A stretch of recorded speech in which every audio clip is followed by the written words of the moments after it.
A voice in the snow. I'm an office worker in my mid-30s, working in the heart of a city. My whole life has been surrounded by skyscrapers, businesses, and angry people. To be raised in such an environment can be almost smothering.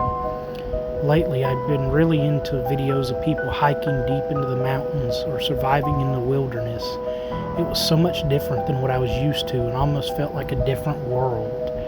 The trees and wide open spaces looked so freeing. Everyone in the videos looked so happy and in touch with themselves. It got to the point where I started thinking of planning a trip myself. It was a bit intimidating at first, but the more I saw, the more hooked I was. The thought of breathing in that fresh mountain air and seeing once-in-a-lifetime sights was so tempting. So much so that I began saving money.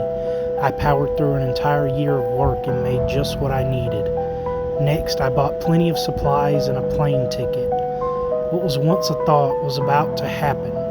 For the first time in my life, I'd leave the city and see Mother Nature up close.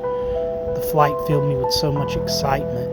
I wanted to build a fire, catch fish, use a compass to find my way on unfamiliar paths, to be one with nature and get away from the hustle and bustle. Once I arrived, you could see snow-capped mountains from the airport. Trees took the place of skyscrapers and busy intersections. This was it. This was what I'd needed for so long now. I wasted no time in dumping my luggage off at the hotel. Then I took a cab to the most popular mountain trail. During this time of year, snow covered the ground, but this was all the better for me, as it made nature's beauty look even more breathtaking. After a quick check of my loadout, I was ready for my hike. The air smelled so clean. I felt the crunch of snow with every step I took. A light wind was blowing, causing the trees to sway ever so slightly. It was just as I had imagined, so peaceful and serene. I could easily go off the grid and stay here forever. Maybe living off the land wouldn't be that hard. After a short time, the snowfall became heavier. Walking became more difficult as I had to take larger steps. But this was only a minor setback, one I didn't plan to let stop me. Moving along, I had to admit that I was getting out of breath.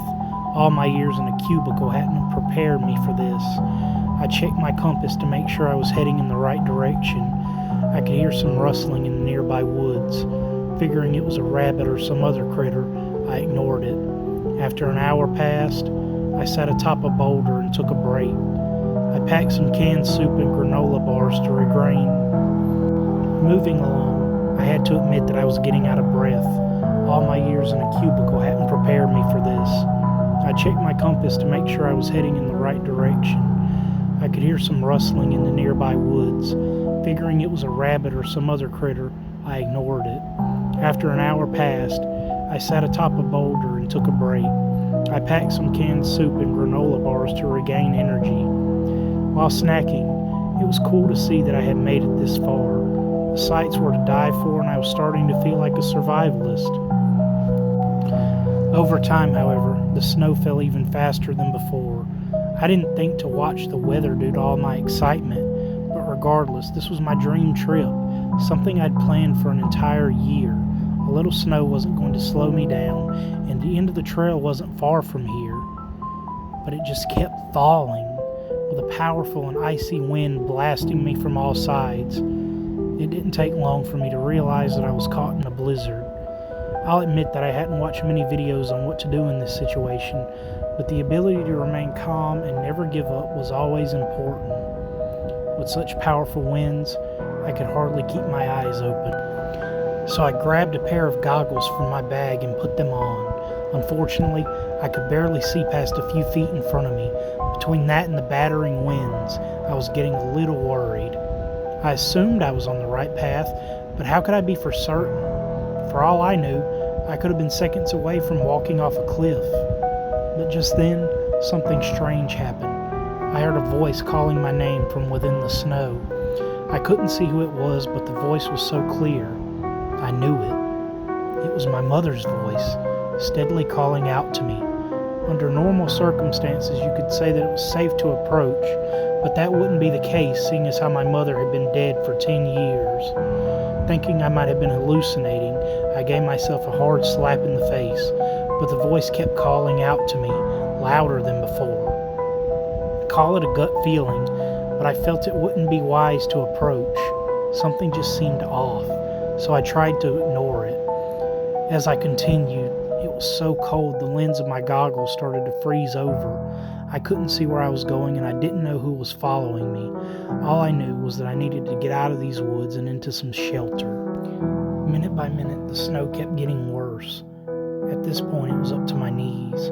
Meanwhile, that voice kept saying my name over and over. It also got closer, now right in my ear. The soft tone of my mother's I missed so much. It felt nearly identical, but I knew it wasn't her. No matter how bad I wanted to, I didn't acknowledge it. Just then, I felt two hands shove me from behind. I fell. I fell for so long. Afterwards, everything went black. I was sure this was the end. No one would ever find me buried under a ton of snow. It's ironic. All I wanted was to see nature up close, and now I was going to die here. Or so I thought. I don't know how long I was out, but I remember waking up to a bright light in my face. I thought it might be heaven, but then I had heard a voice. It was a man trying to wake me. He had on hiking gear and a thick orange jacket. I slowly came to, and he explained the situation. He said the cameras caught me starting my trek just before a big blizzard. When they didn't see me come out, they got worried. To my surprise, the man said I'd been missing for 2 days, that I had fallen from a cliff and hypothermia was setting in.